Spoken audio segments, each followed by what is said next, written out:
This is Parshat Braysheet, the Torah portion of Braysheet. It is impossible in this particular Torah portion, absolutely, totally impossible, to understand, at least with our knowledge of our day, what we know, everything that went on with Maaseh Braysheet, the creation of the world. It's totally and literally impossible.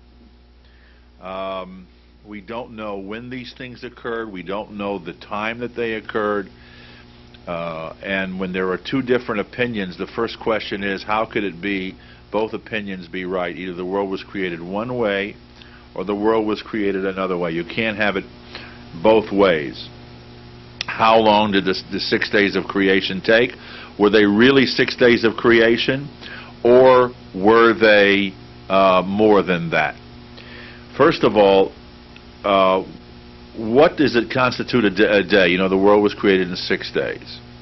What constitutes a day? Well, we have a passage that says, Ki elef shana b'yanecha ki yom esmol, that 1,000 years in God's eyes is like yesterday. So when he talks about a day, he could mean 1,000 years. That's one point. The other point, first of all, let's establish here that the Ramban Nachmanides says that when it says 6 days, it means 6 days. But there are other people that disagree. For instance, let's take one point that we should talk about. The fact that the sun was not created till the 4th day. And what constitutes a day? A day is constituted by the fact that there is a relationship between the sun and the earth turns, and there is a reference point, and the reference point is the sun. So when the United States is at this point on facing directly at the sun, that is 12 noon, or 12 noon on October 3rd, when the earth turns completely around and the United States faces away from the sun and then turns back and faces again. That's a 24-hour period, and that becomes October 4th. All right? Suppose you take away the sun, and there's nothing but space.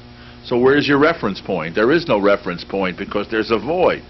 So there's no way to measure time unless you have part of the timepiece, and part of the timepiece is the sun.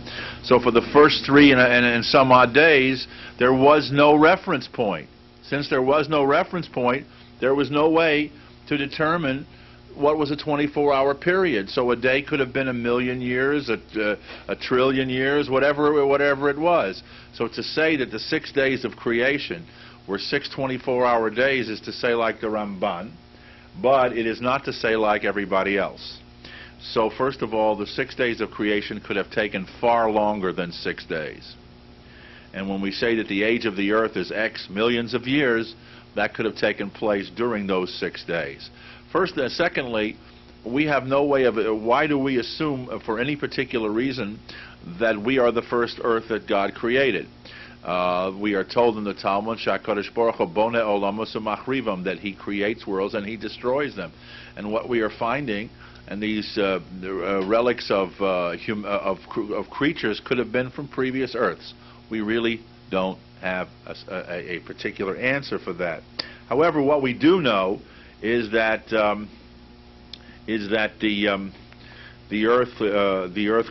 the 6 days of creation could have been far longer than we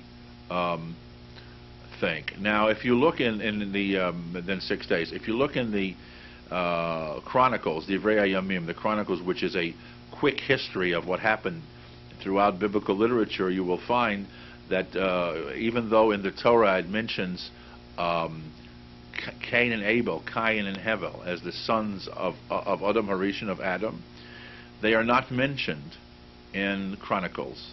It goes Adam, Shes, Enosh, Adam, Seth, and Enosh. That is the way it goes. Adam the father, Seth the son, Enosh the grandson. So what happened to Cain and Hevel? What happened to Cain and Abel? Actually, Hevel was killed by Cain. Hevel was killed by Cain. Abel was killed by Cain. I'm translating. And so he had no children. What about Cain? Cain had 7 generations of children. And by every person in Maaseh Braysheet, you will see that it says Vayivoldu b'dmuso ketzalmo, that they gave birth in their image like them. Okay, However, with Cain, it does not say Vayivoldu b'dmuso ketzalmo, that he gave birth in his image like them. And the Targum, the translator, Onkelos, comes along to say, or Yonas ben Azil comes along to say, Cain de lo damile, that Cain was not like anybody else. Cain is what you would term a freak. He was not the normal human being shape that we know of. All right, not that Adam was that way, but he was not of the normal human being shape. And there were 7 generations of Cain, and Cain dies a death because he is mistaken for an animal.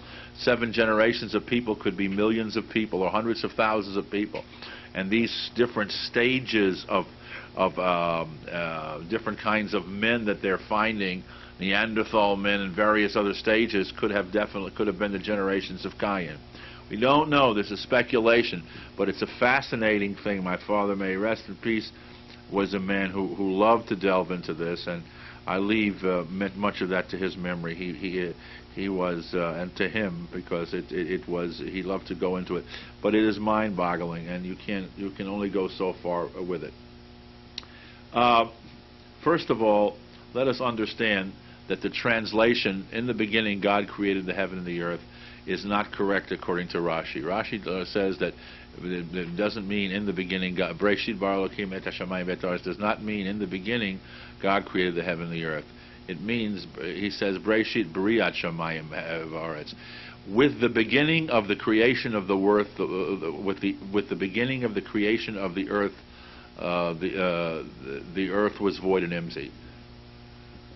With the beginning of the creation of the heavens and the earth was void and empty.